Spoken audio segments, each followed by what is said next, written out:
machine learning, and also deep learning. Okay, let's take a look at the first one, artificial intelligence.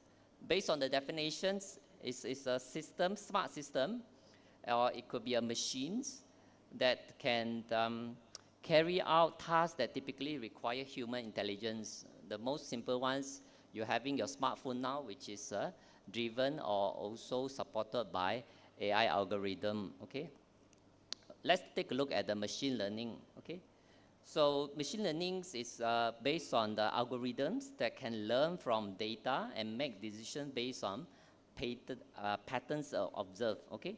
It requires human interventions when decisions is wrong, okay? So this is still not the most sophisticated. So now the third layer, we have the deep learning, or sometimes we call it active learning. So in the deep learning, which I'm going to showcase later in my CADD example, okay, use an artificial neural network to reach accurate conclusion without human intervention. That means that the robot itself or the AI itself have been going through different training and then able to implement more difficult or challenging tasks, okay? So let's take a look at this figure again. It shows that applications of AI in different subfields of pharmaceutical industry, okay? The next speakers, Mr. Vijay, also going to discuss further how industry and also application of latest AI in industry. But if you see from drug discovery up to clinical trial design, these are the two things that I'm going to mention also in using my publication or my research, okay? So for drug discovery, it covers also drug design and also drug screening, whereas for clinical trial design and monitoring, is go into how AI can help in patient selections, how can reduce the attrition rate or patient dropout, and also enhance the monitoring in clinical trial, okay? So let's move on to take a look at the impact of AI and also CADD on the drug development pipeline, okay? As a pharmacy student, I'm sure everyone come across this flow or pipeline which shows the drug development process. The whole process is very cost consuming, okay? It can be up to USD 1 billion, okay? And then it covers from target identifications and validations, hit identification, hit to lead optimizations. So for this part, normally it would take up to 6.5 years on average. And so in my talks later, I'll showcase how by using a CADD, it can be reduced below 2 years, okay? So this one is inevitable. You still need to do the real one, preclinical, different phases of clinical trial. But also by using AI, it will be help to augment and also improve the delivery of a clinical trial, okay? So what are the examples of AI algorithms in terms of preclinical research? Here listed 3 of them. First one, to identify new drug targets, design novel molecules, and also to predict the drug efficacy and safety. So as a pharmacy student myself, when in the lectures, my lecturers always keep talking, when you look at the drug, you look at 3 things, okay? Your efficacies, the safety, as well as a cost. So cost-wise, normally we will do a health economic studies, but AI able to cut across these 3 main research area, or in the pharma, for example, biomedical research, okay, experimental pharmacology, and as well as clinical research.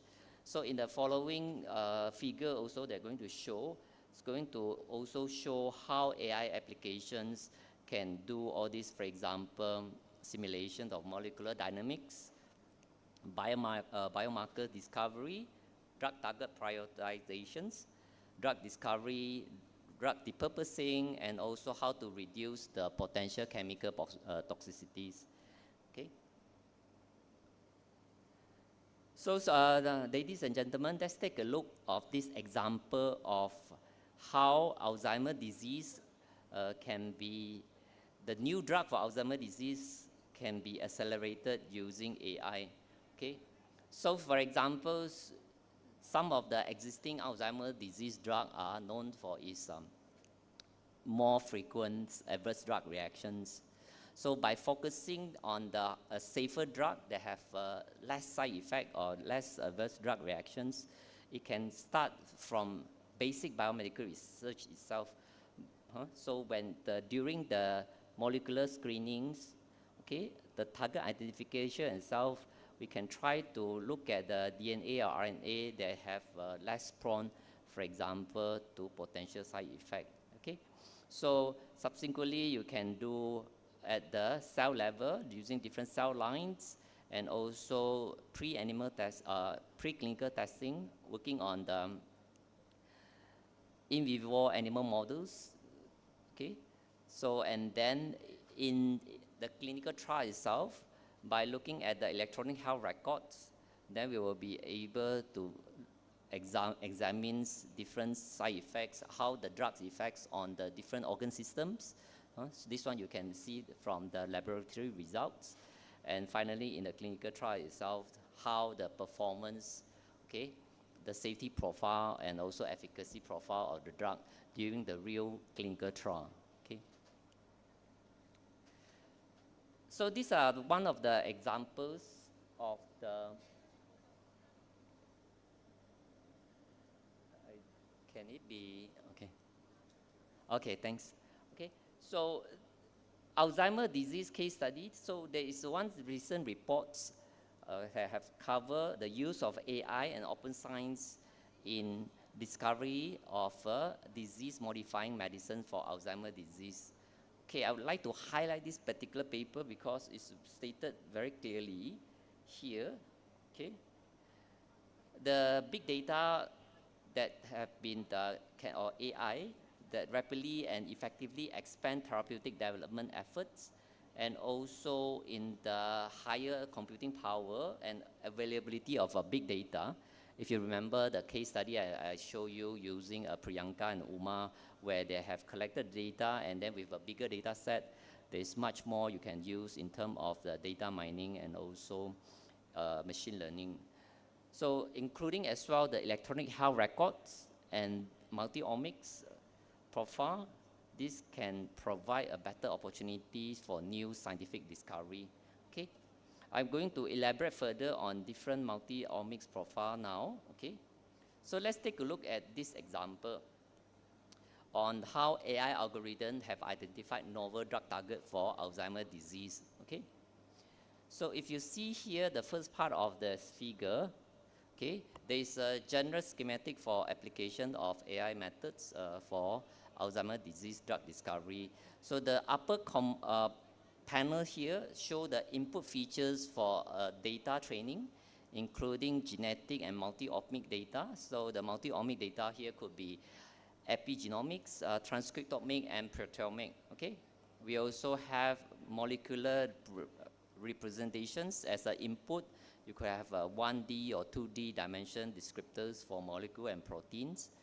And also, if you look at the network, the third compartment here, you have, for example, protein-protein intertromes, and also drug target networks, target genes network, or gene disease network. Okay. Let's take a look at the middle section here. Okay, the middle panel show the recent AI algorithms in Alzheimer's disease drug discovery. So the algorithm or method can be used include machine learning, different type of machine learning method, including recurrent neural network, RNN, and also graph neural network, and also variational autoencoder. Okay. So the basic network of this algorithm are shown here, and then we will have, for example, an accelerated pathway to the output which we want, which is the predicted ligand target interactions that associated with Alzheimer's disease. Okay, I'm going to show this again using a cancer drug based on intracranial molecule. Okay, so it is clear that the AI play a transformative role in drug discovery and development. It could enable a rapid analysis of a large biomedical data set. AI also enhance our understanding of disease mechanisms by integrating complex biological informations, and also us by a pharmaceutical scientist by integrating AI and also multi-omics data. Okay, it can help to identify novel drug targets. Okay, and by using machine learning models, it can help to predict biomarkers and disease pathway that may contribute to Alzheimer progressions. Okay. So dear students, I'm sure you come across this very common drug which is sometimes obsolete now.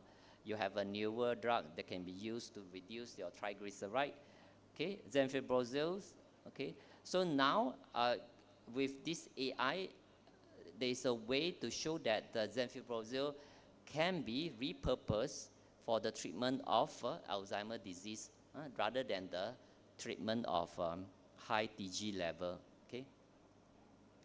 So how this thing can be done?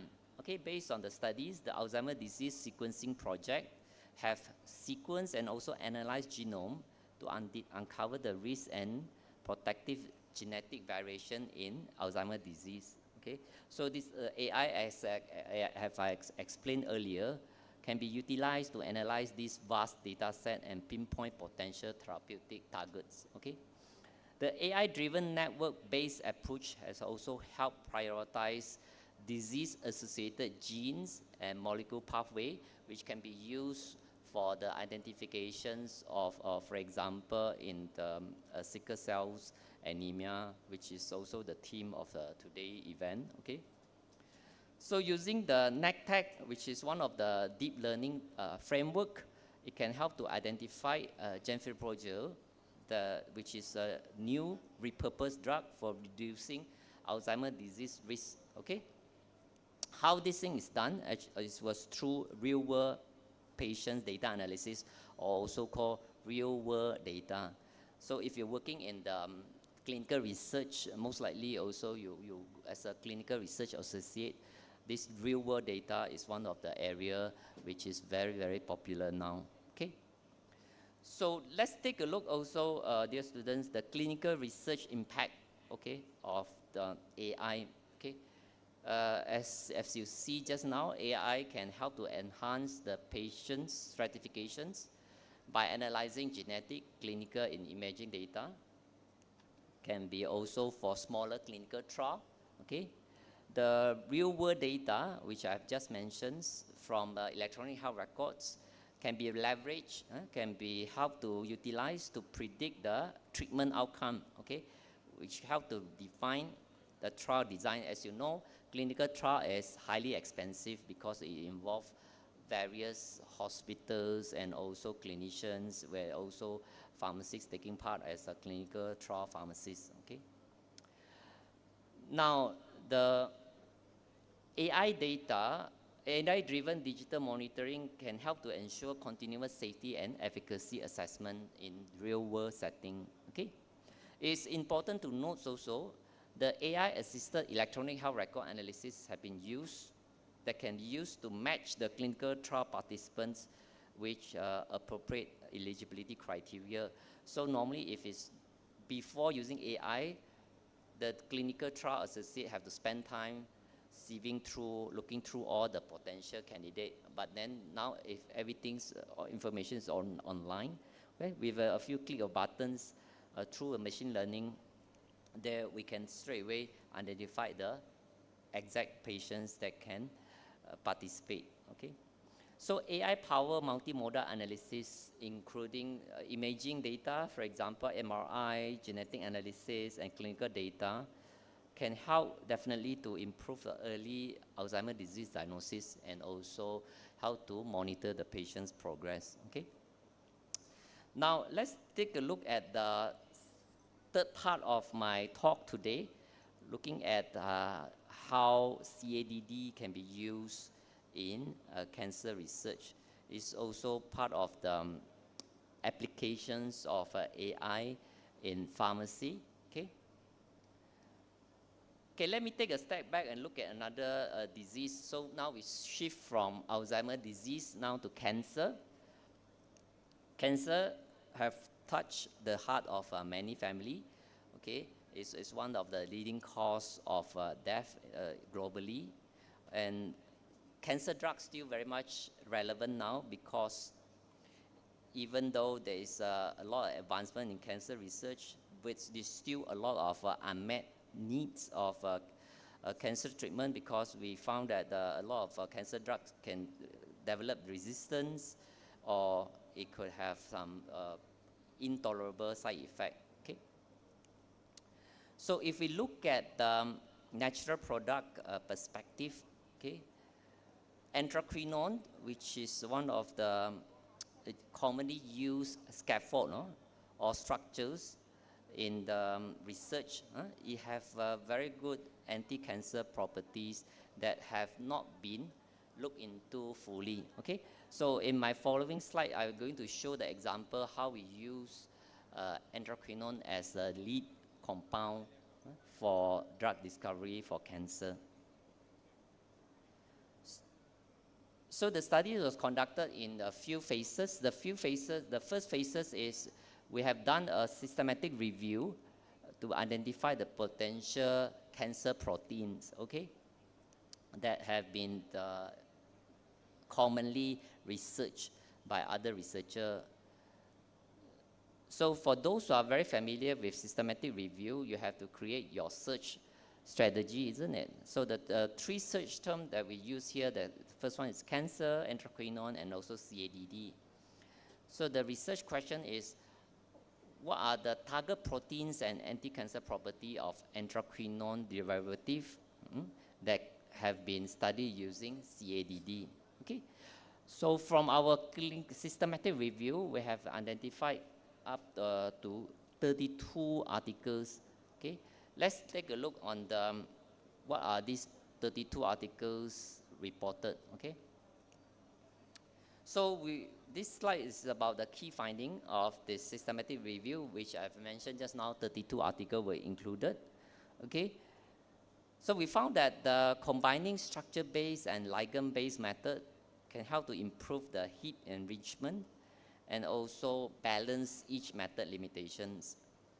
So if you look at this table here, we found that the PubChem and zinc are the most trusted compound library used in virtual screening.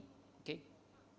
In terms of the tools used for docking, so out of these 32, Glide from Schrödinger software are the most commonly used docking software. So even though Schrödinger is paid for use, you need subscriptions, but they have a very user-friendly interface, which even though those without a very good computer science background will be able to utilize it. Okay. Okay, let's look at the second part on the biological target that have been identified. Okay. So from our systematic review, okay, the endocrinolone broad anti-cancer potential have been established with multiple cancer-related targets. We identified that some endocrinolone have reported IC50 activity against 3 key cancer proteins, which are shown here. Okay, let's look at them one by one. The first one is known as ERK2, which is encoded by the NIPK1 protein. Okay. The second one is the hormone receptors known as estrogen alpha, encoded by ESR1. And the third one is the TP53. Okay. So each of these link to different cancer hallmark. Okay. So very important things to note here is none of these compounds have progressed to the clinical stage yet. So which means they are unpatented, still will be utilized or can be used for a clinical trial later. Okay. So these findings serve as a strong foundation to move forward with a virtual screening focusing on endocrinolone-based compound against these 3 cancer targets. Okay, we are happy to show that also My student and I, we have first published the protocol for this systematic review. This is published in PLOS 1 back in 2023, and then we also published the full research article of this, the full result, the systematic review in the same journals.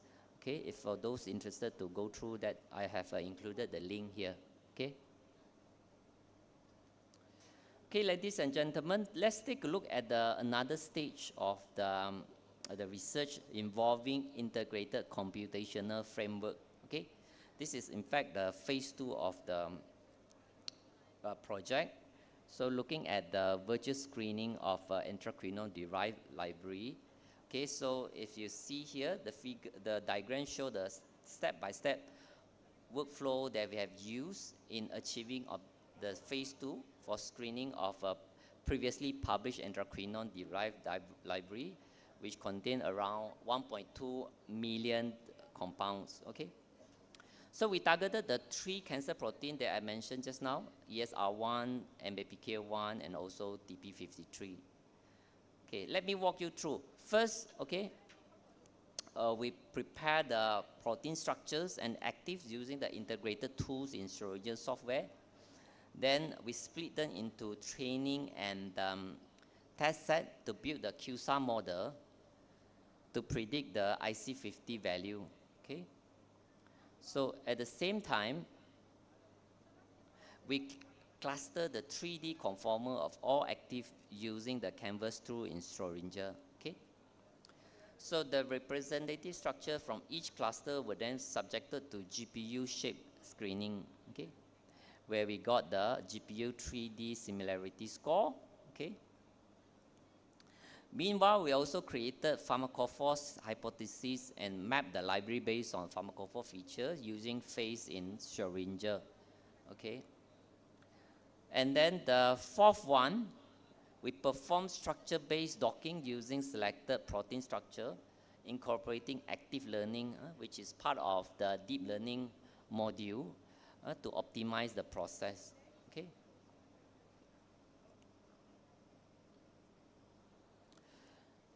So using all these results, okay, from these 4 parts, including the QSAR, pharmacophore, shape similarity, and docking, this result is then combined into a consensus scoring system to select the top 1,000 compound. Okay, which is the 1,000 lead compounds or molecules. Okay, these top hits then were further refined using the MNGBSA rescoring. Okay, so data analysis included evaluation of enrichment performance. For each method, we also assess the chemical diversities of the hit and also analyze the binding poses of these top hits. Okay. Okay, let's take a look at the key findings. Okay. One of the most important findings from this intracranial library screening was that the consensus scoring method gave very good enrichment metric, as shown here. Okay. So let me explain briefly. Okay. We use the ROC AUC, which stands for Receiver Operating Characteristic Area under the curve, as a way to measure how well our method distinguishes between active and inactive compound. Okay. So as a very basic mathematic, the closer the value to 1, the better the performance is. Okay. So for all these 3 target protein, consensus scoring gave a very high RO values above 0.9. Okay. This showed that combining multiple scoring method really helped to improve the accuracy and reliability of hit selections. Okay. Okay, moving on, let's take a look at the novel hybrid models for affinity predictions. Okay.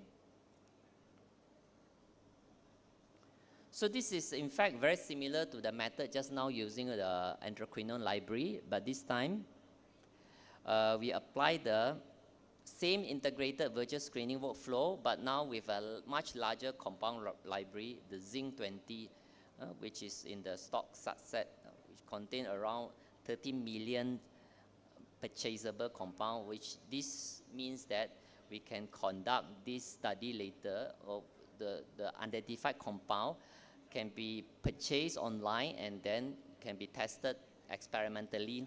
So then we can have not just in silico result, we also have an in vitro result. Okay.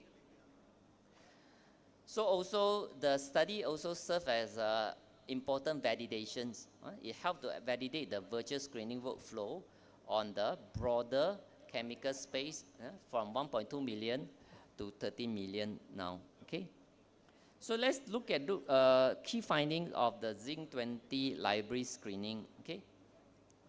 So in the interest of time, I just highlight the ESR1 result. Okay, which is, if you recall back, the estrogen receptor alpha. Okay.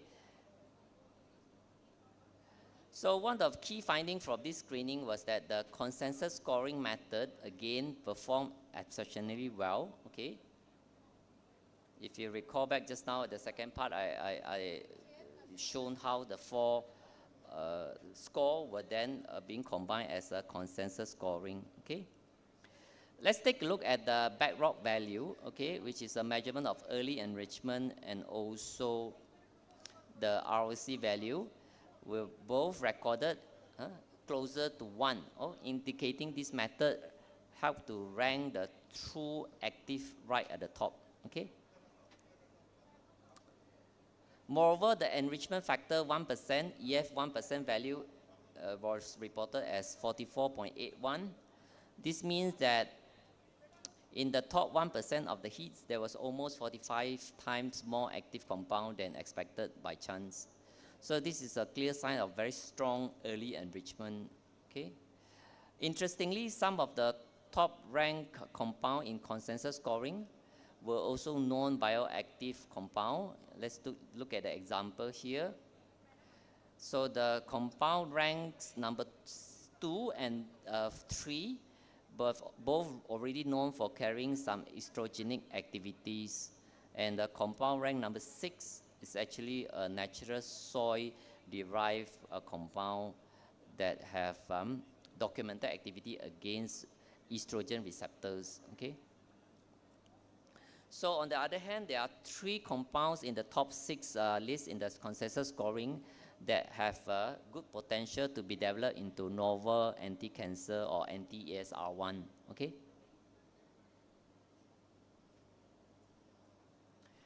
So very quickly, let's take a look at the part 5 post-screening validations of the method. Okay. So this is the phase 4 and 5 of the CADD studies involving AI. Okay. So we not only perform simulations for the top rank hits, but also the non-active as well as the core crystal as control, so we could compare their stabilities and also interaction behavior under the same conditions.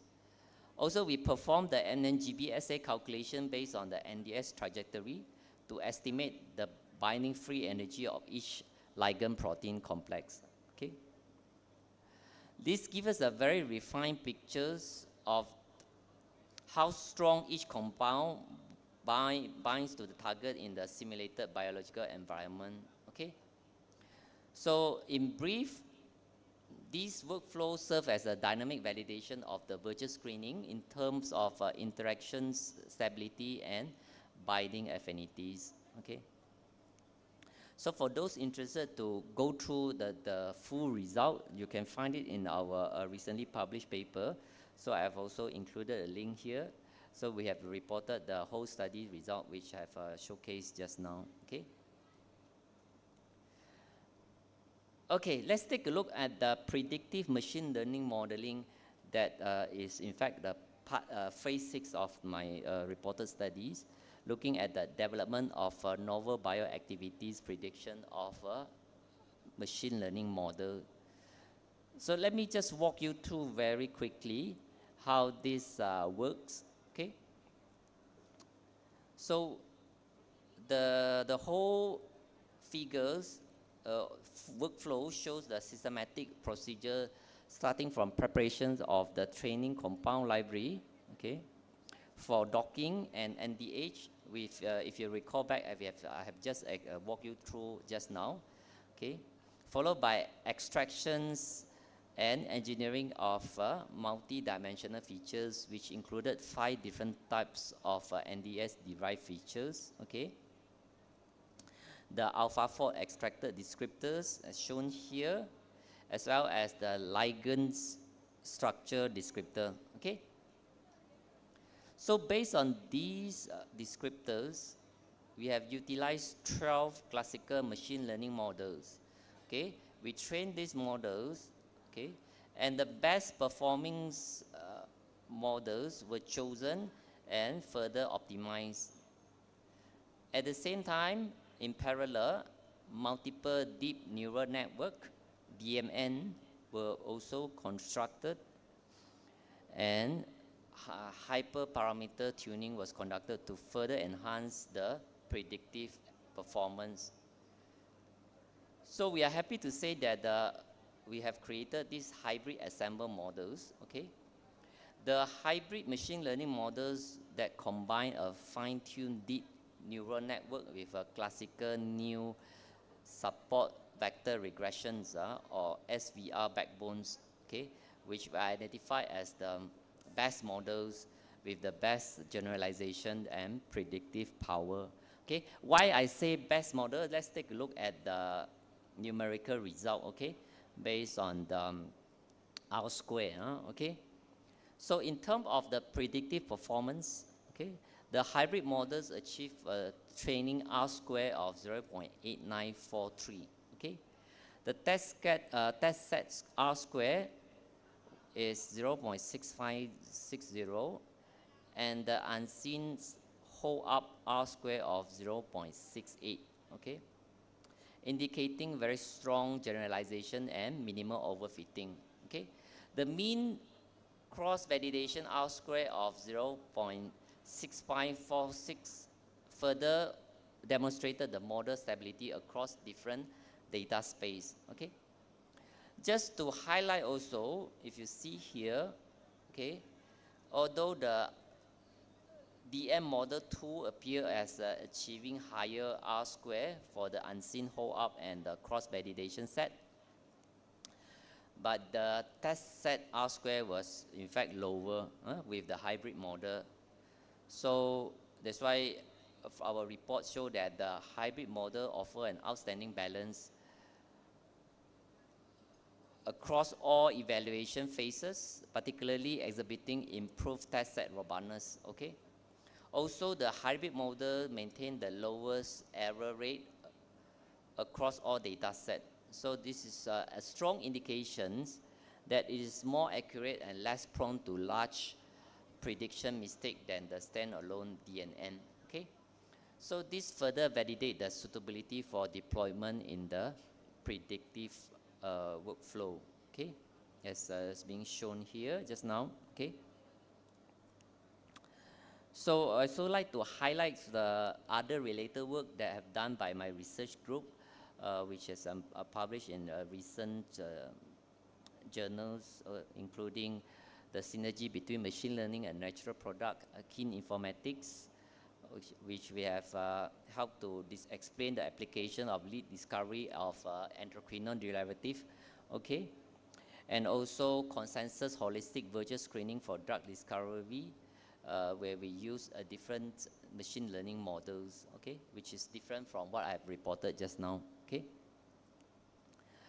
There are other related work also which will involve TDP1 inhibitors, okay, from chalcones and also endocrinal derivative, okay. We also have reported the similar approach using when it's first when we first proposed it as a proof of concept study, okay. Okay, so what is the take-home message that I'm trying to give here? Okay, so it's based on the explained study just now. It suggests that a computational foundation of anti-cancer drug discovery by integrating consensus virtual screening, molecular dynamic, and machine learning in a unified workflow, but it also offer scalable strategy and methodological insight that can guide future research, okay? Okay, so moving on, let's take a look of the implications of AI and also what does it mean for fellow students here, which is still pursuing their degree in pharmacy. Okay. Often my students also ask, for example, will the AI taken over or replacing researchers in futures, especially, for example, in pharmaceutical industry?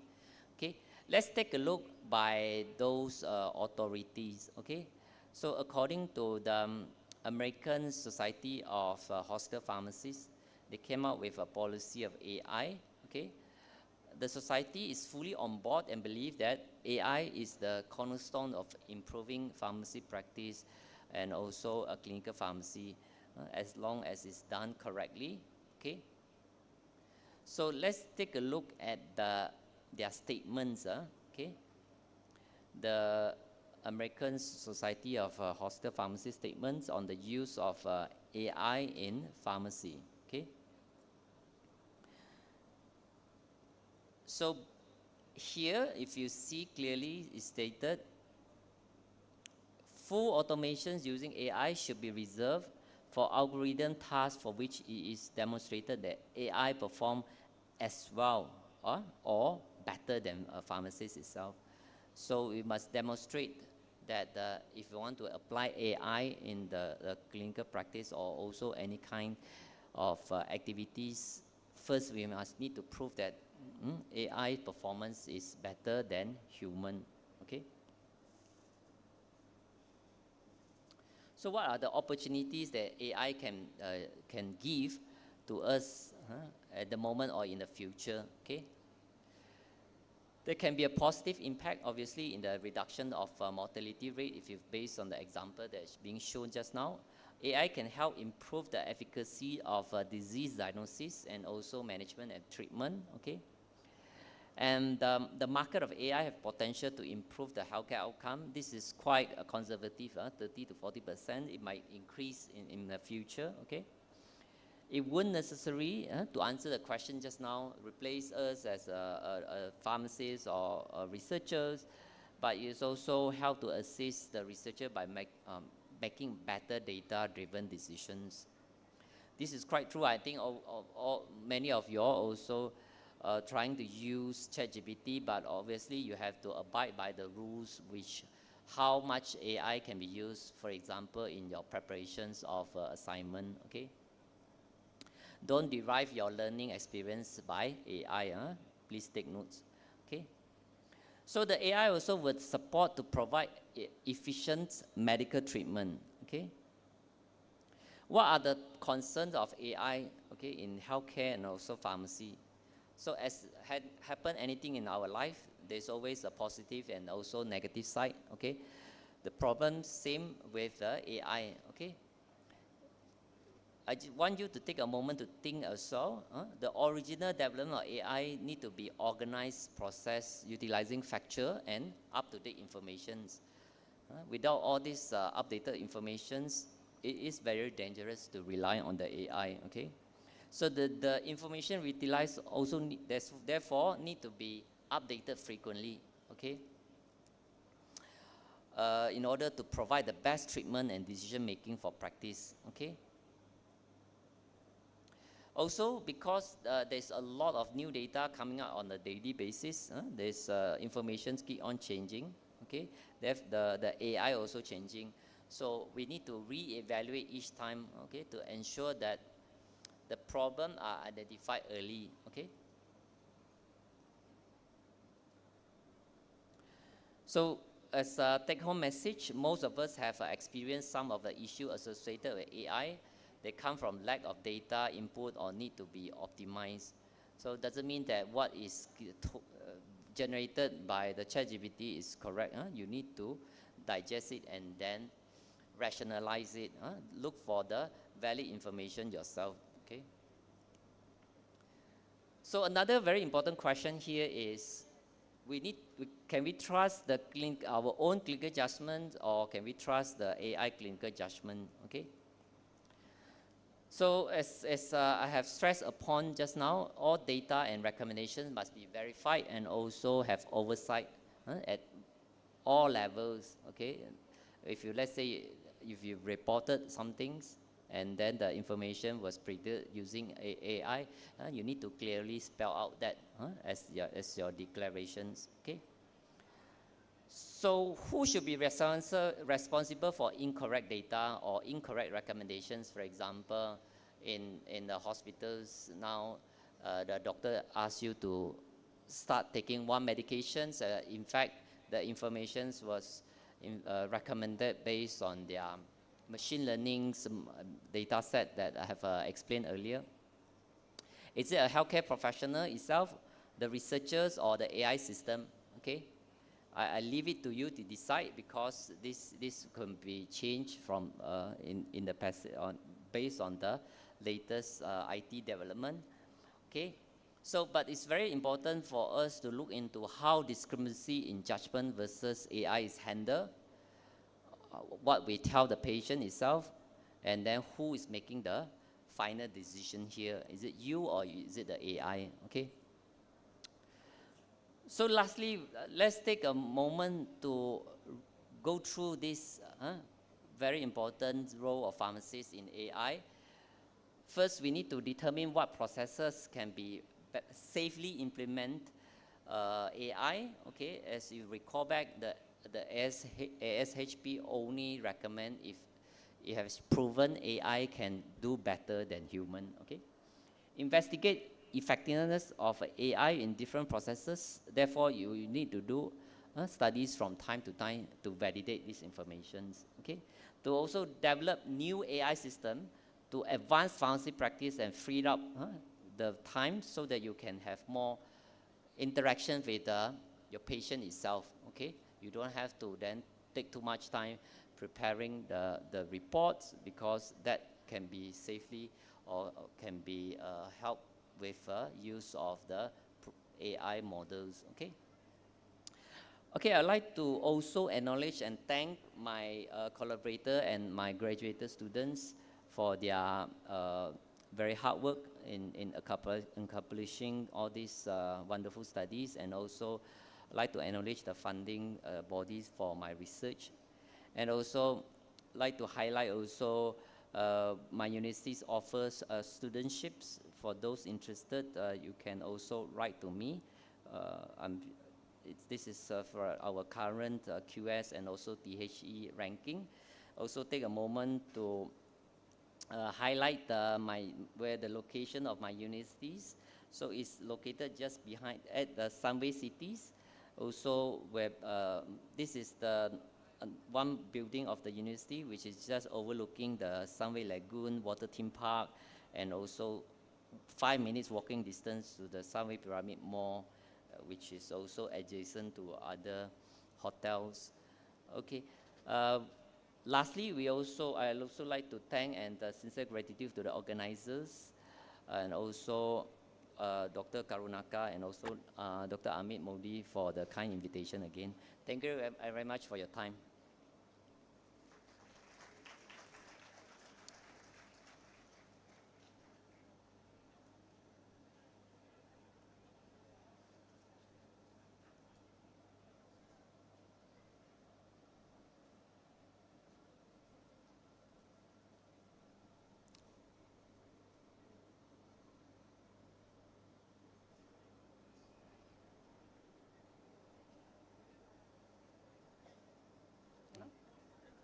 Thank you so much, sir, for your valuable insight.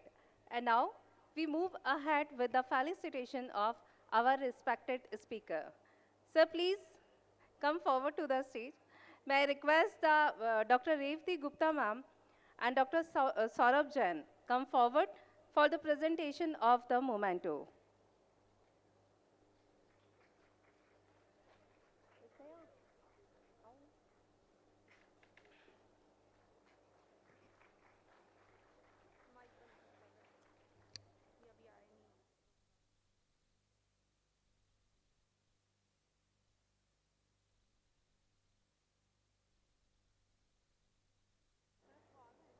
Heartfelt thanks for gracing us with your time and valuable knowledge, sir. Thank you so much.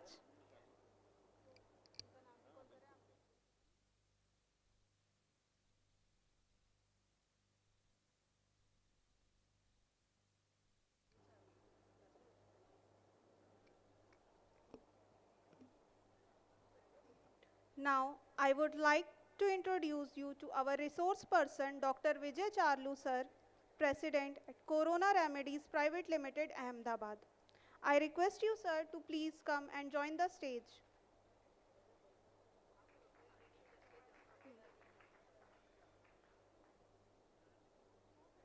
Ma'am, welcome.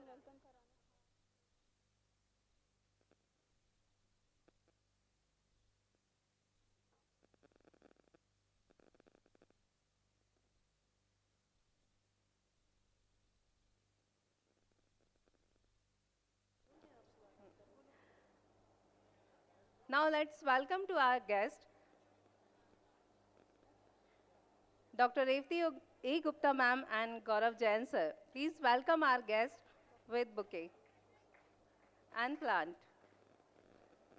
Dr. Vijay Charlu. Our next guest, Dr. Vijay Charlu.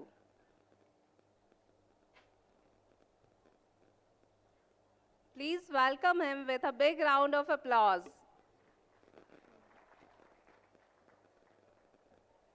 Sir is President of India Business at Corona Remedies Limited, Ahmedabad. With over 3 decades of experience in pharmaceutical industry, he has been instrumental in launching market-leading brands such as Glucode Fort, Cardivas and Repage, significantly contributing to India's healthcare advancement. Now, I would like to call Sir to please give his words of wisdom. Thank you so much. Good evening to all of you. Hello, good evening. Yeah. I'll take you away from Professor Long's long session of going into a research and AI into anti-cancer drugs and Alzheimer's drugs and so on and so forth, how AI has helped in reducing the process time. And I'll take you across to the Indian scenario today. Before I do that, I think I should be very forthright in telling what you learn and what you unlearn in life is very, very important for progress. Did you hear me right? What did I tell? What you learn in your colleges and what you unlearn when you come to the industry is very, very important. I think the mind should be open for both of them. Whatever you have learned, you should be able to take those knowledge domain across, and when you go into the industry, there are certain things different which should not make you surprised. So I will talk to you about what India is, and before I go ahead with what future holds for you, I think I should be able to talk to you about the Indian pharmaceutical industry scenario currently. The Indian pharma market is said to be the pharmacy of the world. Why am I telling this is 80% of the retroviral medicines, antiretroviral medicines, are being marketed from India to the world. 50% of the vaccines which are being used in the world goes from India. And 25% of the generic medicines which are there also goes from India. This is current year's data, that is FY24, 25 to get published, but then I'm very sure that this will go up to 45 to 50% of the world market. And I'm very happy to tell you that India now supersedes China as one of the most successful pharma entrepreneurship country in the world, supplying to all developed, developing, and underdeveloped countries in the world. So let me talk to you about India as such. So when you talk about the world has got different plants, and we do have different capacity utilization for different plants in our manufacturing arena, which we supply to US, UK markets, regulated markets, and then unregulated markets as such. India's own population is 146 crores currently. How much is it? 146 crores. And in this 146 crores, 60 to 70% of the patients don't take treatments, especially the rural part of it, unless they have a complication to them. I think I'll be talking to you more on that. I'll be talking to you on what is the future that holds for each one of you. And even after AI coming into the market and taking over the domain in terms of clinical research, in terms of R&D, in terms of supply chain management, logistics, and so on and so forth. I would also like to talk to you what holds for you in the next few years. There is a say in the world, and as per our Prime Minister, Honorable Prime Minister's words, that 2047 is a game changer, what we call it as Viksit Bharat. Now, pharmaceutical business also comes under Viksit Bharat, and there is an agenda created by the Government of India to actually look into the progress of pharmaceutical industry, both in India as well as in the world domain. When I talk to you about India as such, in India, there are different arenas of opportunity for each one of you to get in. Many of you do your B.Pharm, and then few of them, when I interacted with the principals of the colleges, few of them go into the super specialization in M.Pharm. There are some who go to Pharm D, and there are some who pursue the management qualification in human resources or in management, business management, and so on and so forth. That's what the B.Pharm canvas is for each one of us. When I talk about that canvas, I think around many of them would like to get into production facilities, because India is becoming a manufacturing hub, and there will be increase in the number of regulated plants which will come into the country. Let me quote you the recent example that's happening in our country, which is good for the image of the country. I'm sure you all would have heard some few months back that India's supplies to the world market was not of that good quality. I think newspapers had published it, the world condemned it, and there were some patients who died because of taking a simple formulation like a cough syrup, which is more palliative in nature. So then the industry relooked itself, the associations got together, and we found out that what would be the reason for this. The primary reason was that there is no regulation, proper regulation of manufacturing in our country, and hence Government of India fast-tracked its laws. The new drug laws came into place, Schedule M came into place, and I'm very, very happy. On one side, I would feel sorry for those people whose plants have been shut off, but on another side, I would feel very, very happy for those who believe that quality in India matters a lot. There have been around 35 to 40 plants in Gujarat itself, which has been closed because they did not have Schedule M. So Schedule M is very, very important, and the Government of India has taken this regulatory very seriously. And in India, currently there are around 1,400 to 1,500 regulated WHO GMP plants. If you talk about EU-approved plants, there are around 400 to 450 plants. If you talk about US FDA-approved plants, there are around 100 plants. This is the manufacturing arena in terms of the country, but there are GMP-certified plants which are not so regulated, which are around 8,000 to 9,000 in number. So the government is putting its regulatories in place. There are two options given to these manufacturing facilities. One, either they upgrade their plant to Schedule M certification, getting soft loans from the government. And second is to look at whether they can comply to the norms of Schedule M by themselves. If they don't do that, I think the government is very strict in its regulatories to shut down these plants. People are having sleepless nights at Buddi. People are having sleepless nights in many parts of Ponta Sahib and so on and so forth, wherever the pharma hubs were created. But it's good for the country. Why? Because our country requires quality consciousness, which is the prime purpose of doing a medical manufacturing facility in the country. I think when we talk about quality, I think one should think of emotional pharmacopoeia. How many of you know emotional pharmacopoeia? What is emotional pharmacopoeia? No? So if I have to give a medicine to my mother or a sister, simple language, or if I have to take it myself, will I be able to take that medicine? Do I have the confidence to take that medicine? I think the shop floor, the F&D team, and the R&D team, the QA/QC team works on integration of this. And then they believe that this medicine can be taken by anyone, whether it's poor, rich, anywhere in the country. I think the quality purpose gets solved. And that is where many of you have roles to play, because come 2047, there'll be more number of regulated plants than non-regulated plants, and hence your knowledge domain towards this has to increase. You have to be more competent, more aggressive as far as knowledge domain into regulation is concerned, into compliances is concerned in the near future as far as manufacturing is concerned. Then I go to the next which many of the pharma students are currently pursuing and which is very, very interesting area, is the supply chain management. The entire industry is going through a reversed technology in terms of AI being used in supply chain management. Supply chain management requires faster delivery system. In India, where the demography is very widely scattered, there are temperatures ranging from 15 degrees to 45 degrees. Though the manufacturing facilities have got stability for all this, but nevertheless, because it goes into the transportation errors occur in the manufacturing to the end user. So what is the new branch that is developing is a logistic chain that's coming up.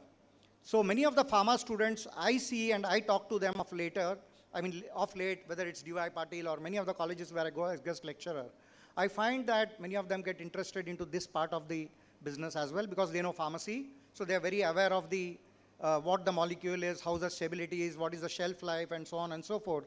And when they actually reach it to the patient, how it can actually give them total 100% benefit from the plant to the house.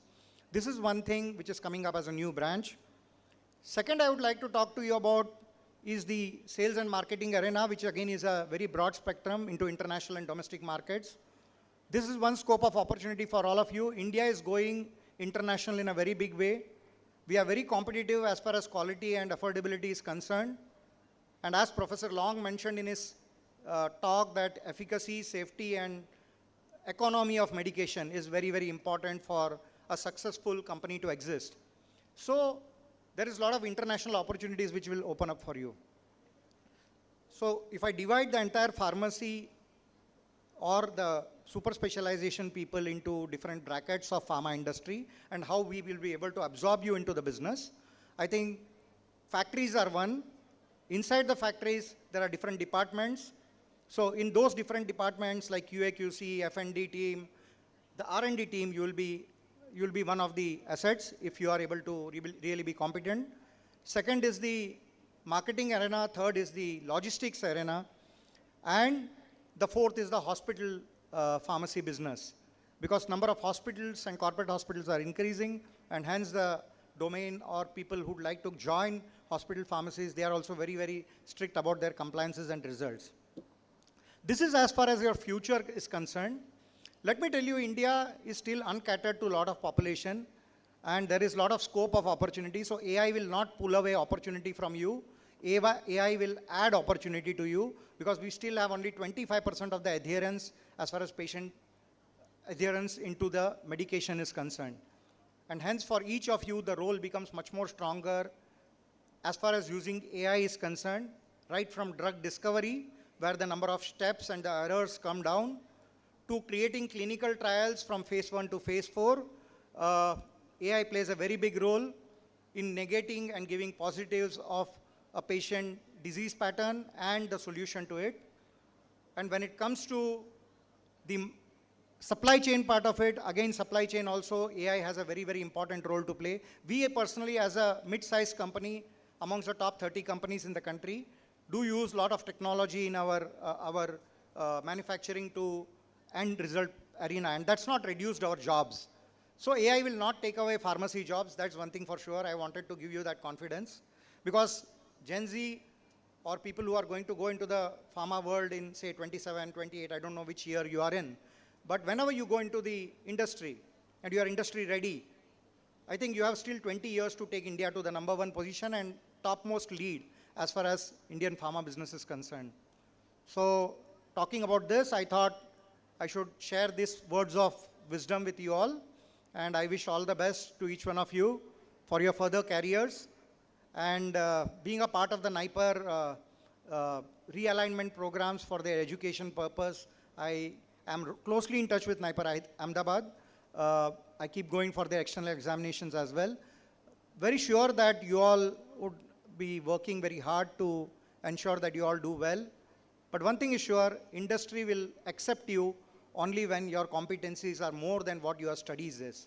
Your studies gives you marks, and your competency is the kind of, I always say that experience and expertise.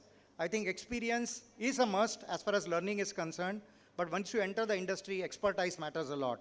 Whether it's pharmaceutical manufacturing arena, whether it's R&D, whether it is supply chain management, or even compliances to that matter.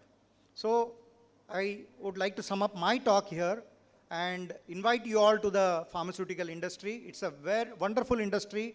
If you are talented, if you are really hardworking, if you have honesty along with your technical competencies in the business, I'm sure that you all will be asset to the business. Thank you so much. Thank you very much, sir. And now, we moved ahead with felicitation of our resource person, Dr. Vijay Charlu. I request to our dignitaries, Dr. Revati A. Gupta ma'am and Dr. Saurabh Jain sir, please come forward to present the memento.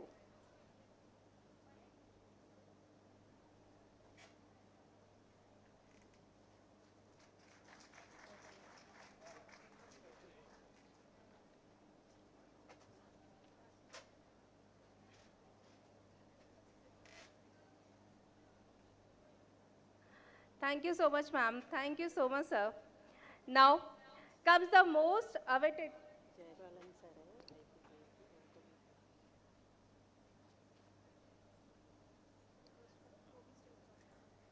May I request Dr. Jay Balan sir, please join the stage.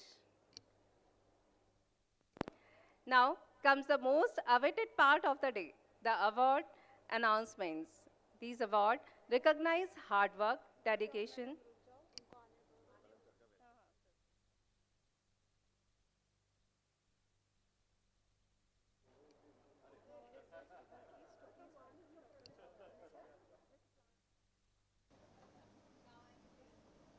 Now I request our dignitaries, please welcome Dr. Jay Balan sir with plants and shawl.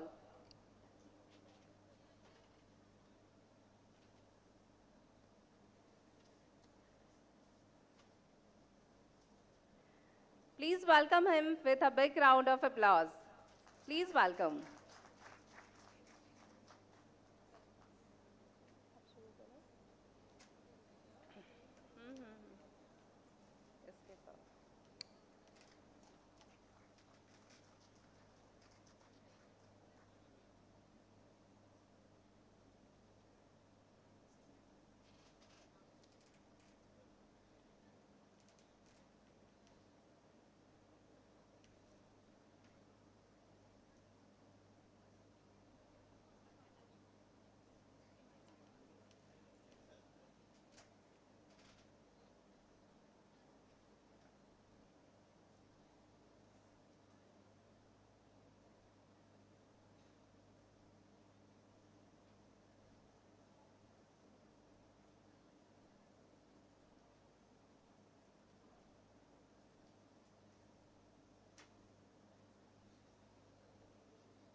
एक car की है यहाँ, अगर किसी की हो तो okay.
Now, I would like to introduce you to our special guest, Dr. Arun Garg, sir, National General Secretary, IPGA, Vice Chancellor, MVN University, Gurgaon, Haryana. I request you, sir, to please step forward and give words of wisdom and share your views.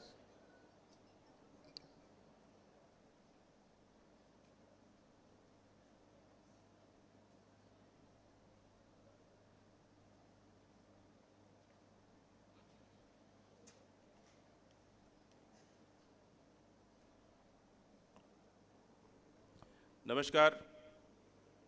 Good afternoon to all. I just wanted to give you a brief about Indian Pharmacy Graduate Association.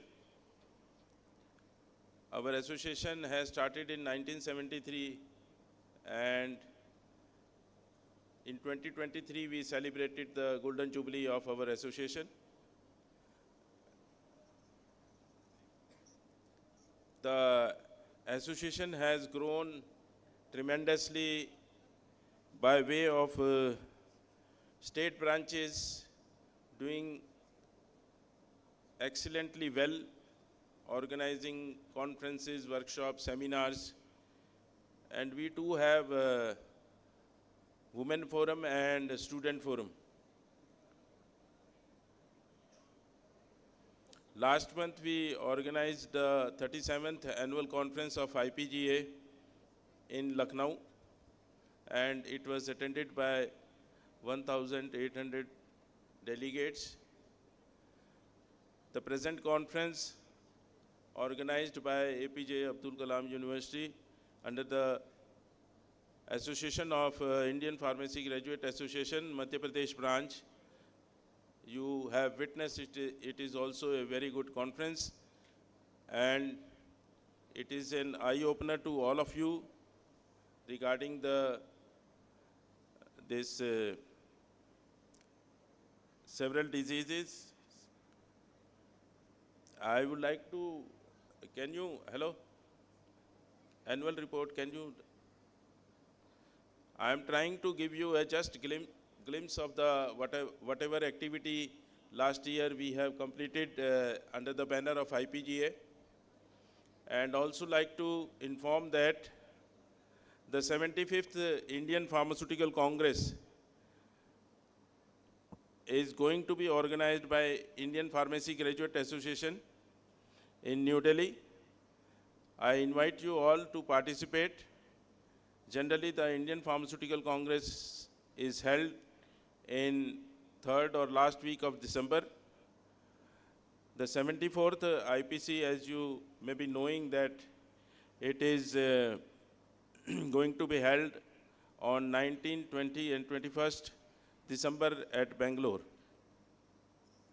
So we at Indian Pharmacy Graduate Association, next.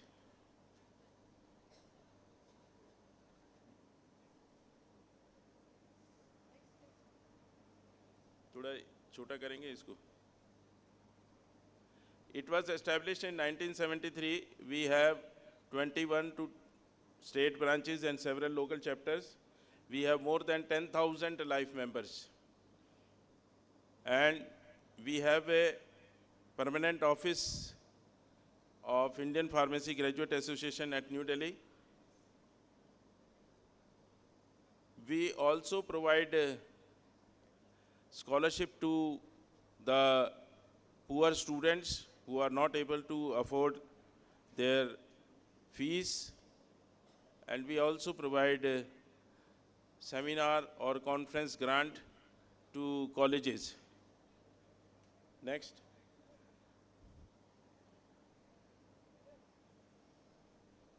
Next slide.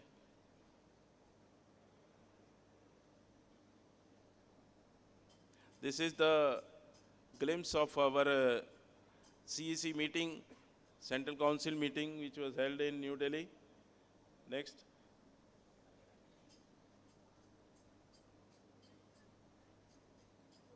This is the glimpse of the 36th annual conference of our IPGA, which is held at Kochi, Kerala. Next. Next. This is, you see the West Bengal branch has organized a big conference with several dignitaries, including Montu Patel. This is also a part of this West Bengal academic program and conference. Next. This is Bihar State Branch. We have distributed white apron to the leading pharmacists or practicing pharmacists who are doing well during this National Pharmacy Week. This is Chhattisgarh activities. I have not shown all the activities. This is just a glimpse of one or two activities of Chhattisgarh State Branch. They have done several activities. Next. This is regarding Tamil Nadu. They have also conducted the blood donation camps and several other activities. Next. This is your own state branch activity, Madhya Pradesh State Branch activity. This is also the glimpse of the picture which we received that Dr. Karnakar Shukla has met our Lieutenant Governor, and today we have seen that His Excellency the Governor has been the chief guest of this conference. Next. This is Andhra Pradesh State Branch Women Cell activity on medical devices. This is Mathura Local Chapter State Branch activity.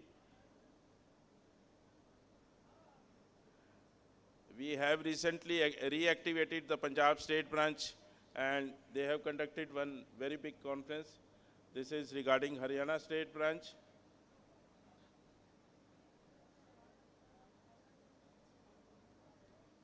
Next.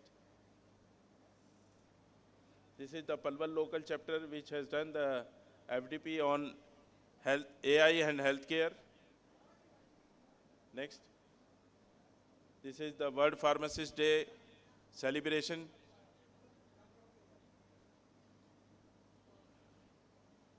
This is also the dengue awareness rally which was conducted by the Palwal Local Chapter. Next. This is the 4th international conference which was conducted by the Palwal Local Chapter. Next. This is the activity awareness session by the Rajkot, Gujarat Local Chapter. This is Rajasthan State Branch. You will see Dr. Jaybalan here. This is Shekhawati. It is also a part of the Rajasthan State Branch. Next. This is Alwar Local Chapter being organized by Dr. Jaybalan. This is also the activity of Alwar Local Chapter.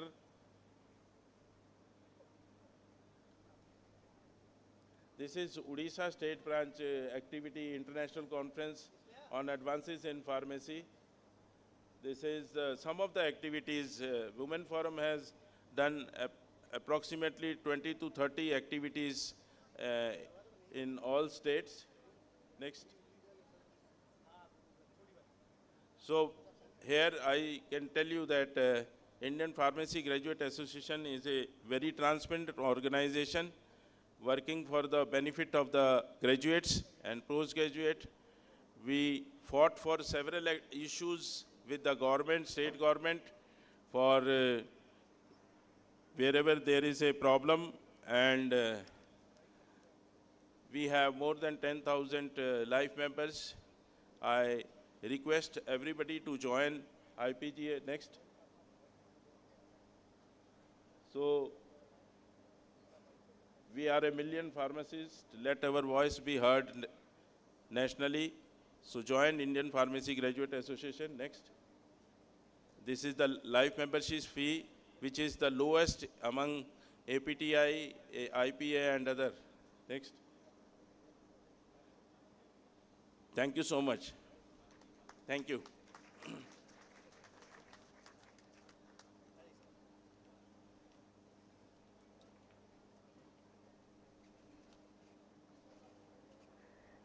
Thank you so much, sir. Now, it's a valedictory program time. We have selected various categories for award. So let's begin with. I request all the dignitaries on the dais, please come forward.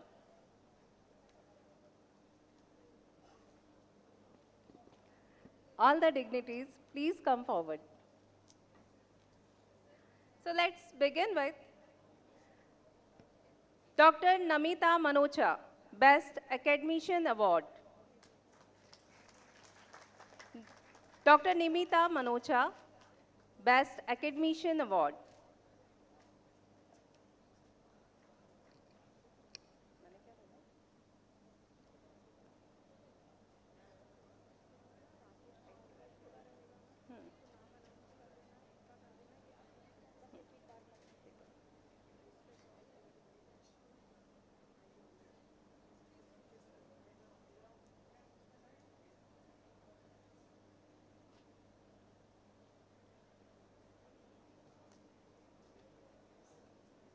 बाकी सारे paper यहाँ रखते हैं।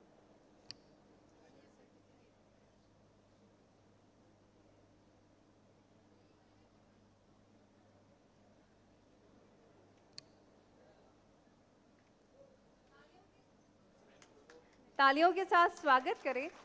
Next doctor Rakesh Chawla, best innovator award. Doctor Sandeep Kumar Goyal, best academician award. Next Best Academician Award goes to Professor Dr. Pushpendra Kumar Pandey. Dr. Pushpendra Kumar Pandey. Okay. Dr. Vaibhav Kumar Jagtap, Best Academician Award. Best Academician Award goes to Dr. Vaibhav Kumar Jagtap.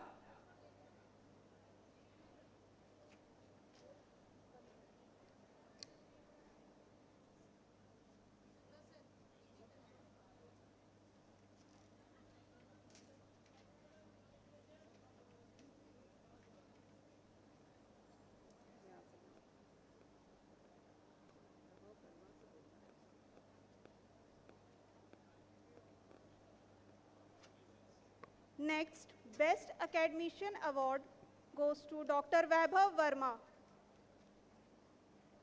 Dr. Vaibhav Verma.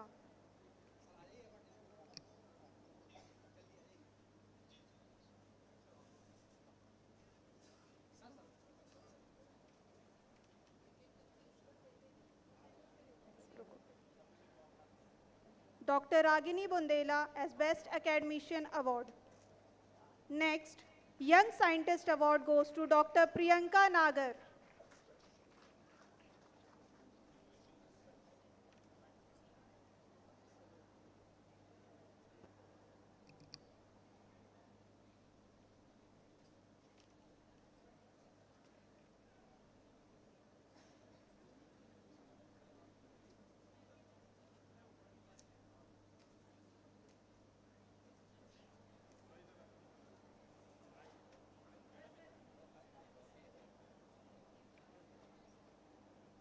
Next, we have Young Achiever Award goes to Dr. Ramakant Sharma, sir.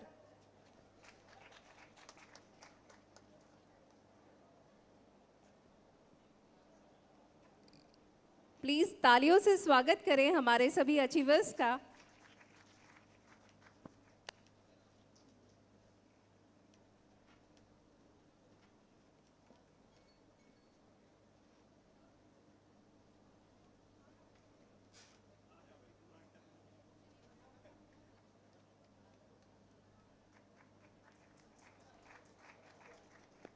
Next, we have Young Researcher Award goes to Dr. Deepika Gupta, ma'am.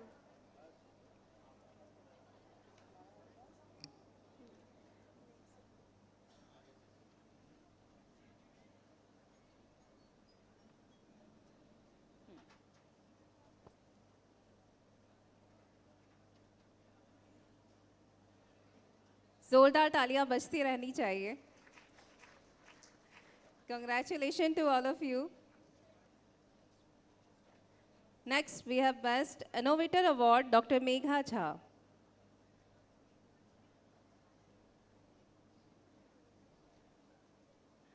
Next, Best Academician Award goes to Dr. Manohar Chauhan.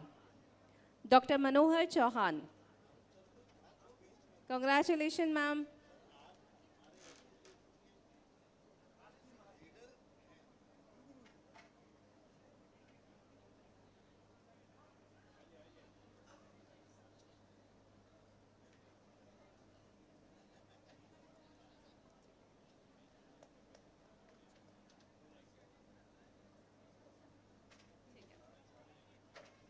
Next, Mr. Anubhav Srivastav, Young Scientist Award. Young Scientist Award goes to Mr. Anubhav Srivastav. जोरदार तालियां बजाते रहिए हमारे सभी participants के लिए, सभी awardees के लिए. Congratulations, sir.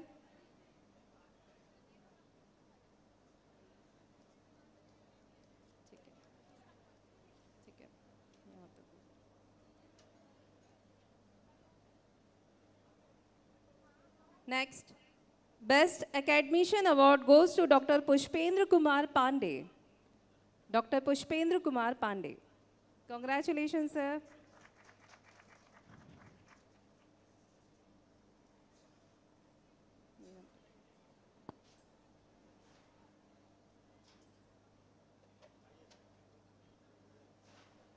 Next, Young Researcher Award, Ms. Neelam Patel. Young Researcher Award, Ms. Neelam Patel.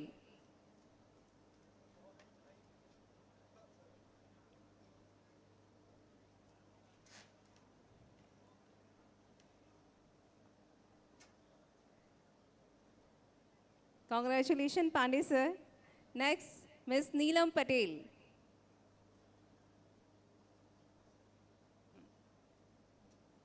Next, Best Academician Award goes to Mr. Ranjit Singh Bagrode. Mr. Ranjit Singh.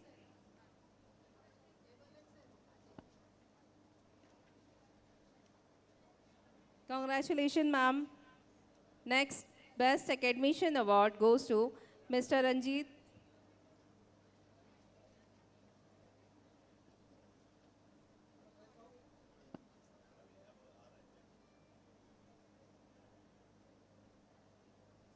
तालियों से अभिनंदन करते रहिए हमारे सभी अवॉर्डीज का.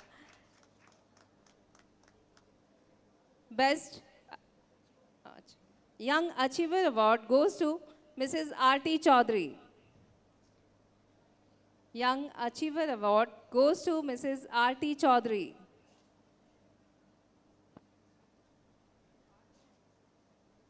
Congratulations.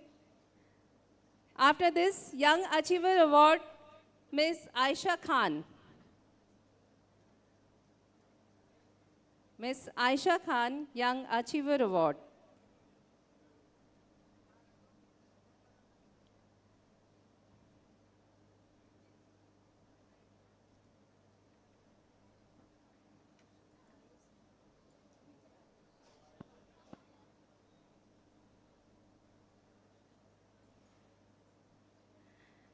Next award we have Young Scientist Award, Mrs. Ajra Sheikh.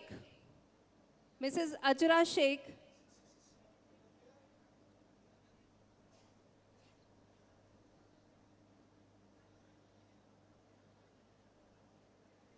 Congratulations, ma'am.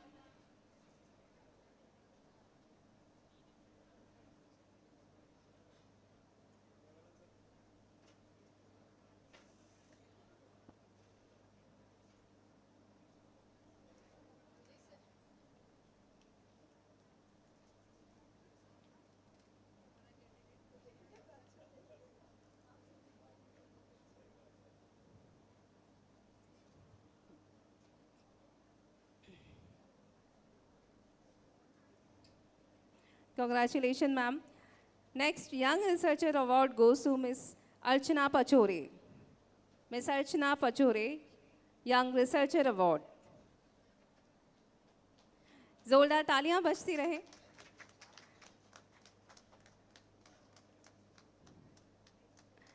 Next Young Achiever Award goes to Ms. Madhuri Karma. Ms. Madhuri Karma, Young Achiever Award. Congratulations, ma'am.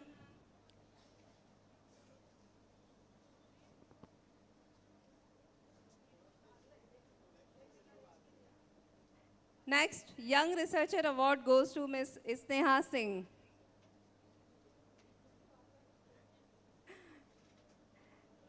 Next, Young Achiever Award goes to Mrs. Abhilasha Shetty. Young Achiever Award, Mrs. Abhilasha Shetty.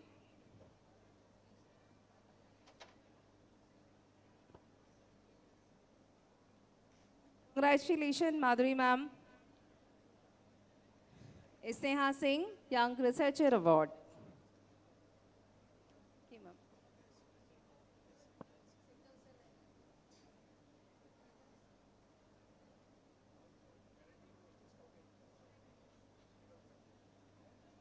Mrs. Abhilasha Shetty, Young Achiever Award. Congratulations. Next, Mr. Deepak Prajapat, Young Scientist Award. Please come forward. Young Scientist Award, Mr. Deepak Prajapat.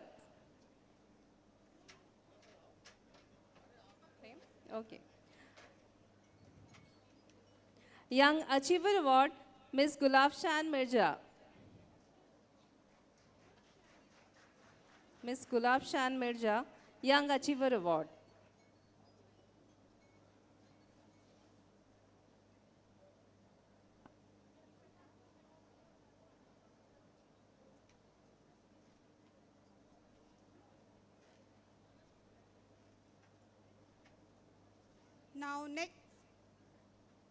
Now, next we have IPGA Pharma Ambassador Award.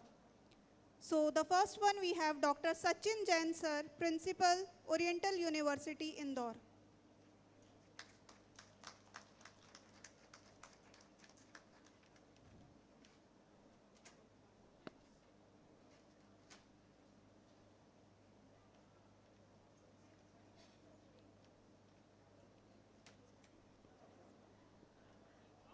This award we are giving to all the IPGA members, those who are tirelessly working for the success of the event. And this is the appreciation and the recognition of their coordination and support.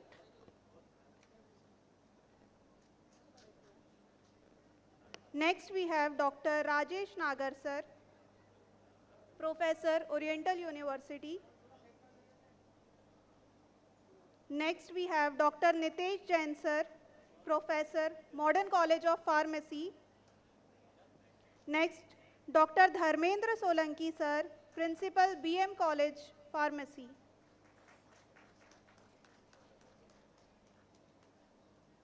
Next, Dr. Dishant Gupta sir, Professor, SVCP, Indore.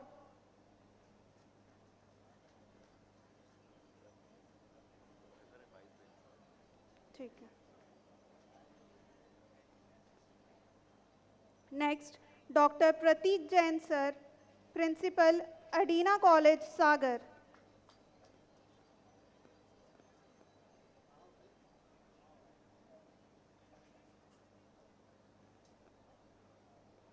Next, Dr. Yuvraj Dangi sir, Principal, Sagar. Next, Dr. Sarang Jain sir, Principal, Rajiv Gandhi College of Pharmacy, Bhopal. Dr. Sarang Jain. Okay. Dr. Sarang Jain sir.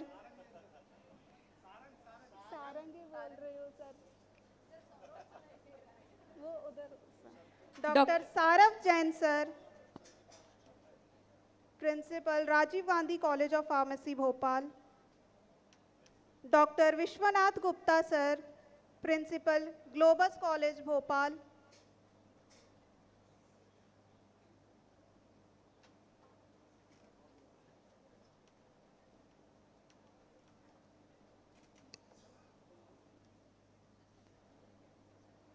Next, Dr. Vinod Dhote sir, Professor, Truba College, Bhopal.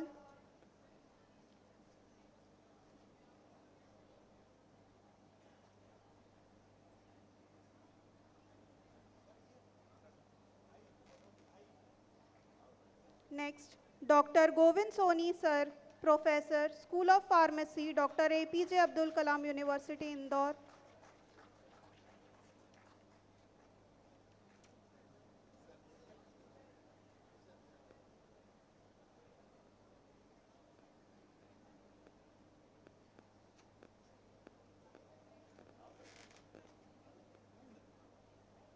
Dr. Gaurav Sarogi sir, Principal, Arvindo, Indore. Next, Dr. Nadeem Faruqi sir, Professor, IIP Indore.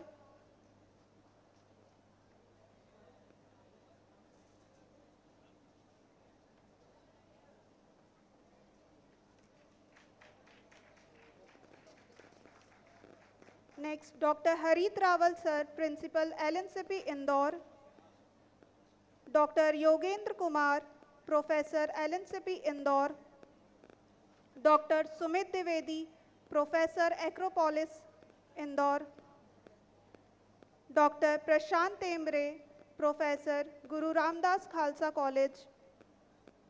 Dr. Baljit Khurana, Principal, Guru Ramdas College, Punjab.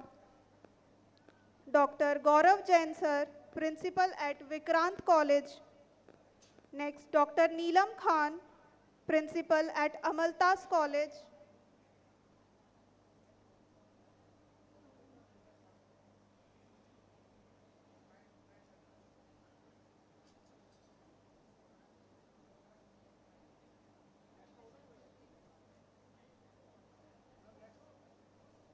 Next, Dr. Akhilesh Gupta sir, Associate Professor, College of Pharmacy, Dr. APJ Abdul Kalam University, Indore.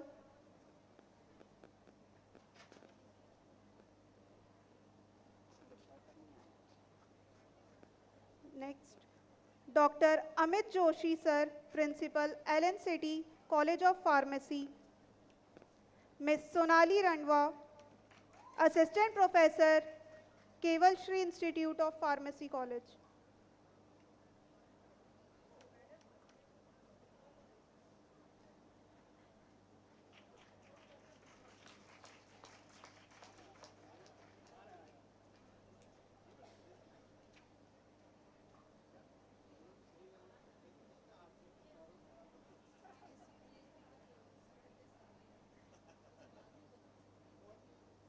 Next, Dr. Mohit Chaturvedi sir, Professor, College of Pharmacy, Dr. APJ Abdul Kalam University, Indore.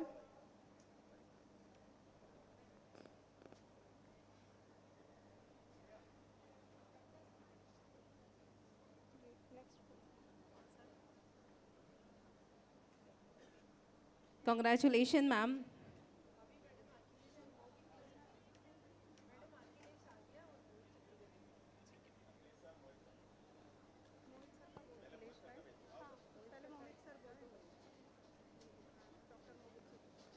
Dr. Mohit Chaturvedi, Professor COP. Next, Akhilesh Chaturvedi. Dr. Akhilesh Chaturvedi. Sorry, Dr. Akhilesh Gupta. Dr. Akhilesh Gupta, sir. Dr. APJ Abdul Kalam University.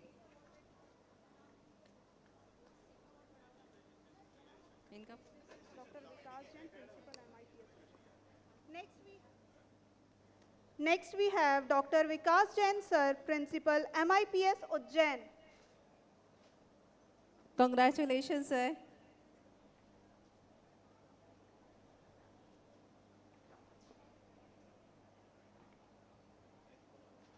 Next we have Dr. Javed Pathan sir, Principal, Index College of Pharmacy.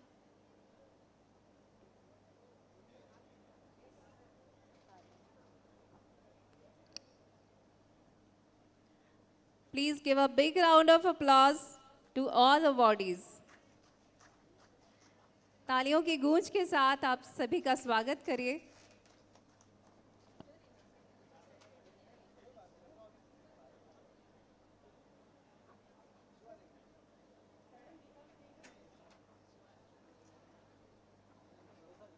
Congratulations, sir.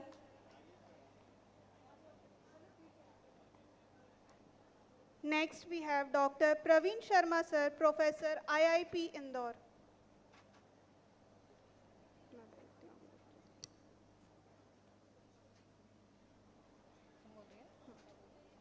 आधा बोल देती हूँ।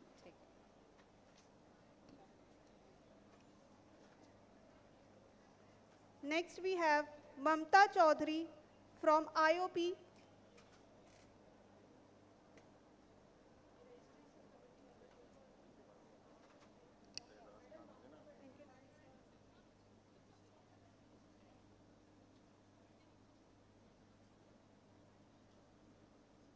Next, we have Dr. Ankit Sahu, sir, Professor, SOP, APJ Abdul Kalam University, Indore.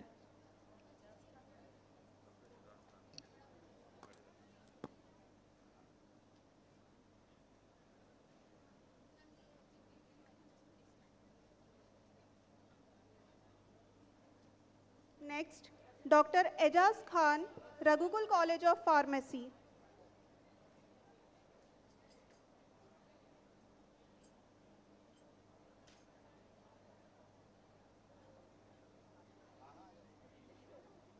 Congratulations, sir.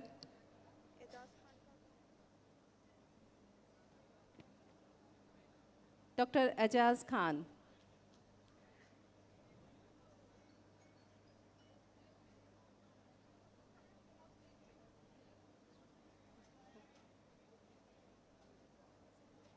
Ms. Mamta Chaudhary, IOP, Dr. APJ Abdul Kalam University.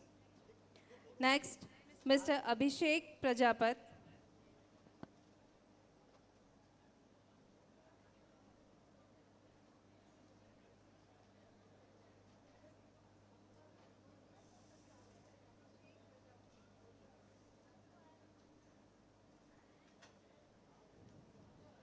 Ms. Bharti Barate, IOP. Ms. Bharti from IOP. Next, Ms. Priyanka Yadu from IOP. Ms. Anubha Jain from SOP. Ms. Anubha Jain from SOP.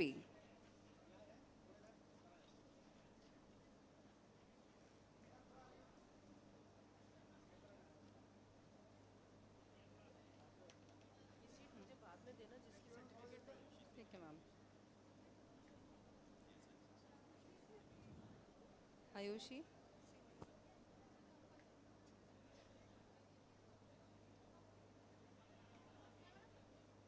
Miss Ayushi Singhai, Keval Shri Institute. Miss Ayushi Singhai. Congratulations to all.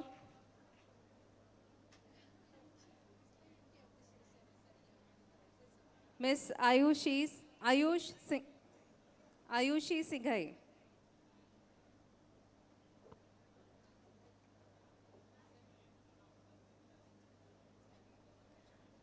Mr.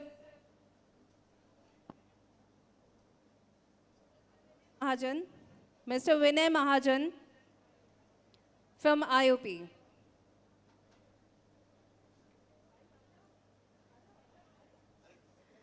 Congratulations. तालियों की गूंज के साथ स्वागत करिए हमारे सभी awardees का.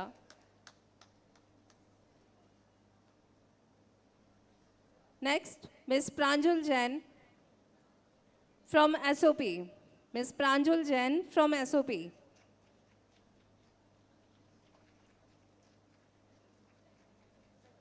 After that, Rupali Patel from SOP. Ms. Rupali Patel from SOP.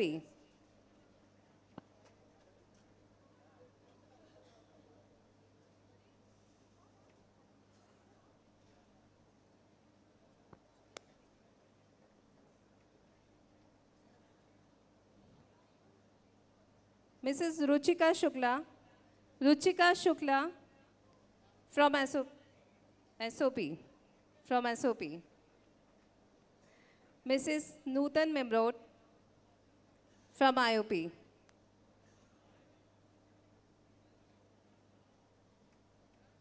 Congratulations to all.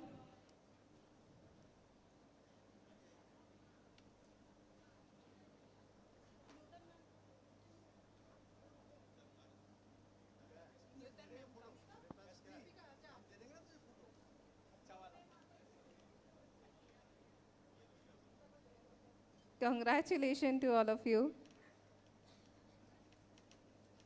Mr. Abhishek Mishra, IOP. Mr. Abhishek Mishra from IOP.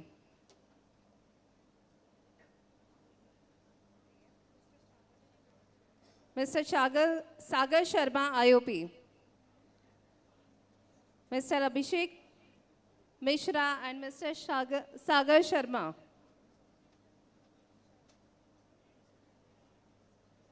Ms. Shalika Tiwari, DP College of Pharmacy.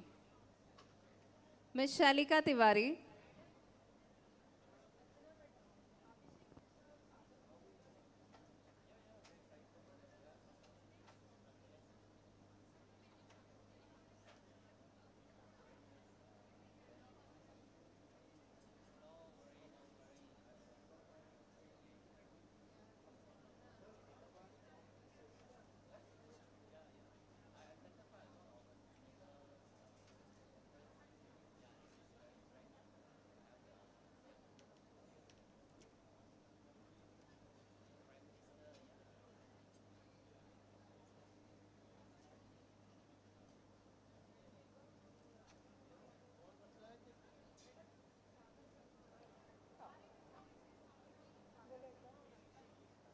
Mr. Sagar Sharma from IOP. Mr. Abhishek Mishra from IOP.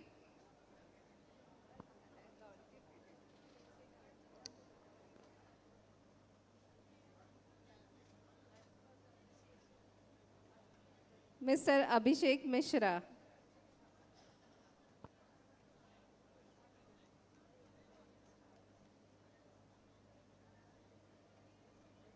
Please give a big round of applause to all awardees. Congratulations to all of you.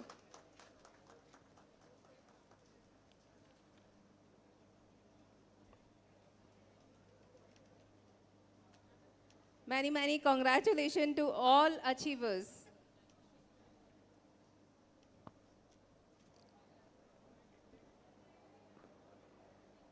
Now, moving to next, we have winners for offline poster presentation. The first prize goes to Umesh Kumar Atneria from BM College, Indore.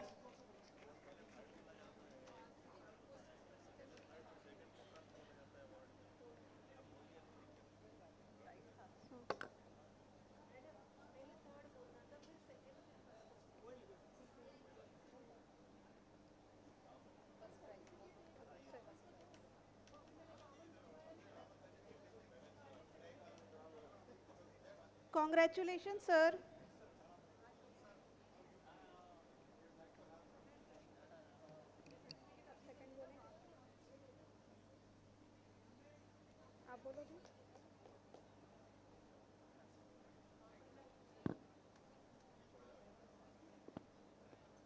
The second position goes to Simranjeet from Indore Institute of Pharmacy, Indore.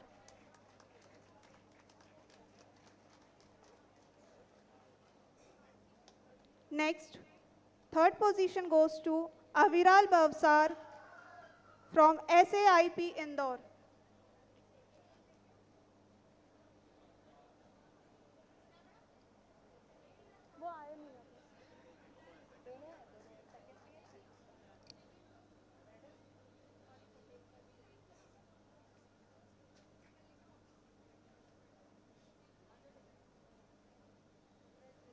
Congratulations.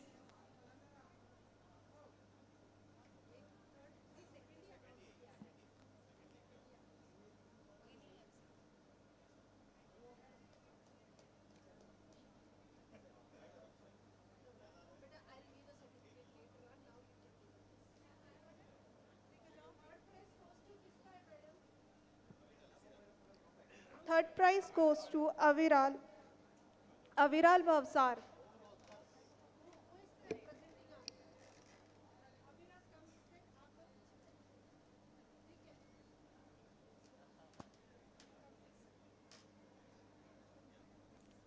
Congratulations.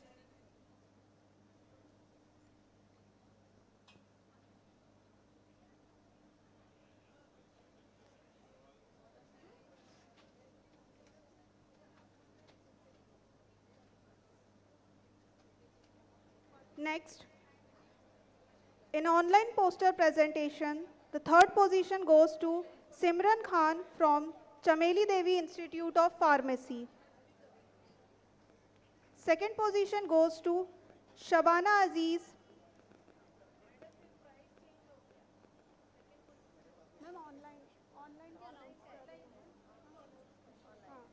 Second prize goes to Shabana Aziz, Dr. APJ Abdul Kalam University, Indore. First prize goes to Poonam Sahu, Columbia Institute of Pharmacy. Please give a big round of applause to all our students.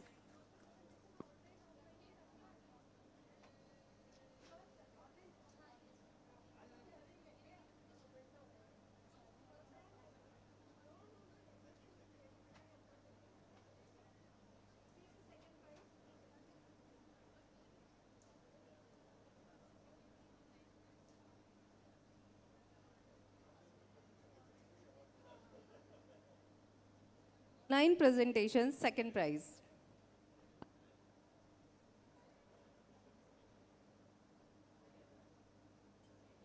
Congratulations. Now, IPGA Pharma Ambassador Award, Rupali Patel. Please come forward to stage, Rupali Patel.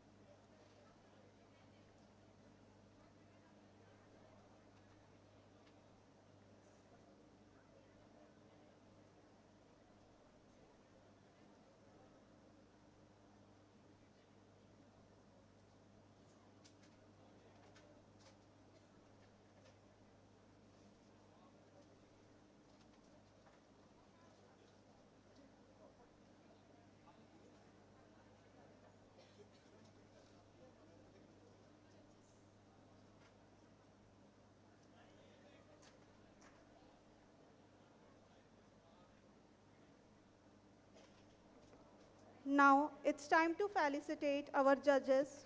For online, we have Dr. Arun Kumar Gupta sir, Principal, Chameli Devi Institute, Indore, and Dr. Suresh Paswan sir, GSITS, Indore.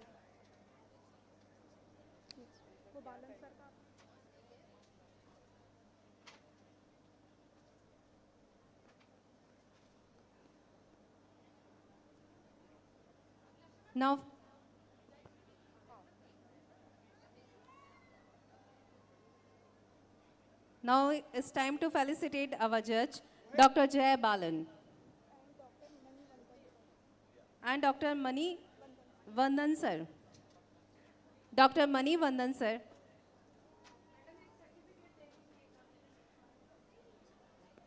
Please come forward to the stage, Dr. Mani Vandan sir.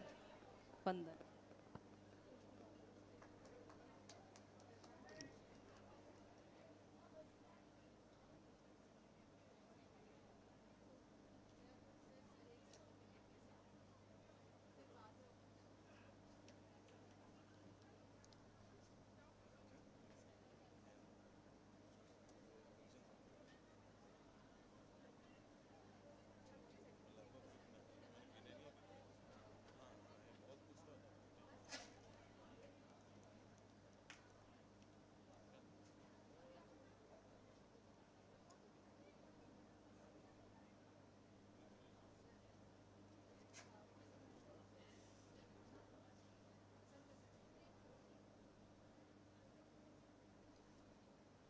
Thank you so much, all of you. Thank you so much, all dignitaries.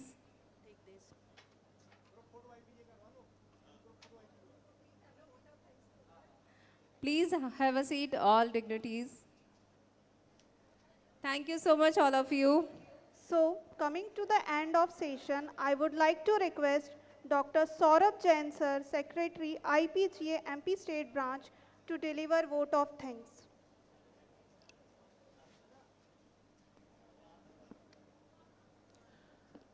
सभी को नमस्कार।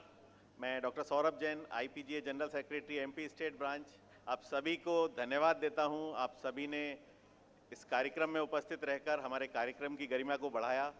मैं धन्यवाद देना चाहूँगा doctor APJ Abdul Kalam university की हमारी chancellor madam doctor श्रुति Kapoor madam का, हमारी vice chancellor doctor Deepika madam का, और साथ में पूरी टीम का, डॉक्टर एपीजे अब्दुल कलाम की, जिन्होंने हमें इतना अच्छा स्टेज प्रोवाइड किया।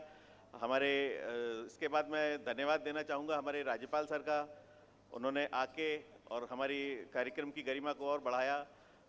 साथ में मैं धन्यवाद करना चाहूँगा हमारे सांसद महोदय का, हमारे जल संसाधन मंत्री महोदय का, पुष्यमित्र भार्गव जी, महापौर जी का, और सभी टीचर्स और प्रिंसिपल्स, हमारे एचओडीज़ का, जिन्होंने इस कार्यक्रम को सक्सेस करने में हमारी मदद की।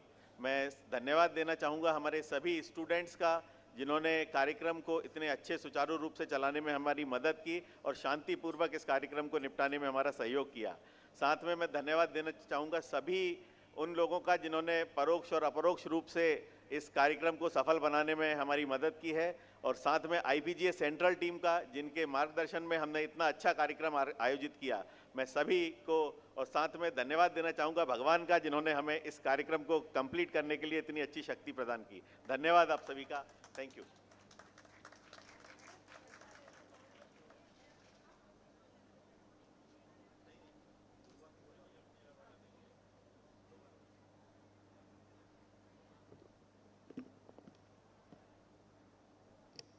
अंत में आप सभी खड़े हो जाएं राष्ट्रगान के सम्मान में। राष्ट्रगान के लिए सभी अपने स्थान पर खड़े हो जाएं। नायक जय हे भारत भाग्य विधाता, पंजाब सिंध गुजरात मराठा द्राविड़ उत्कल बंगा, विंध्य हिमाचल यमुना गंगा उज्ज्वल जल तिरंगा। तब शुभ नामे जागे, तब शुभ आशीष मांगे, गाहे तब जय गाथा। गण मंगलदायक जय हे भारत भाग्य विधाता, जय हे जय हे जय जय जय जय हे। भारत माता की, भारत माता की। आप सभी से रिक्वेस्ट है, सभी डिग्निटीज ग्रुप फोटो के लिए खड़े हो जाएं।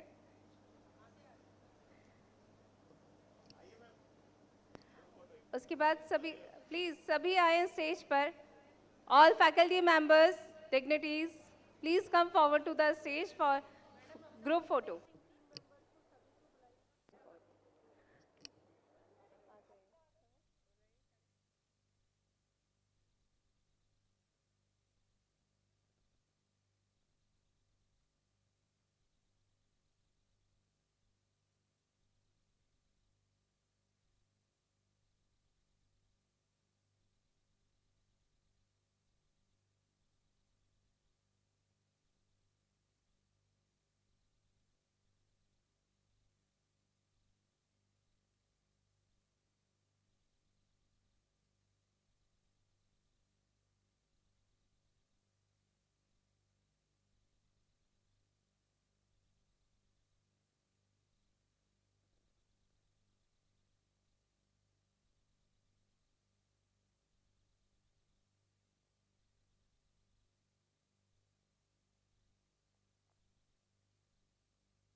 Thank you so much, all of you.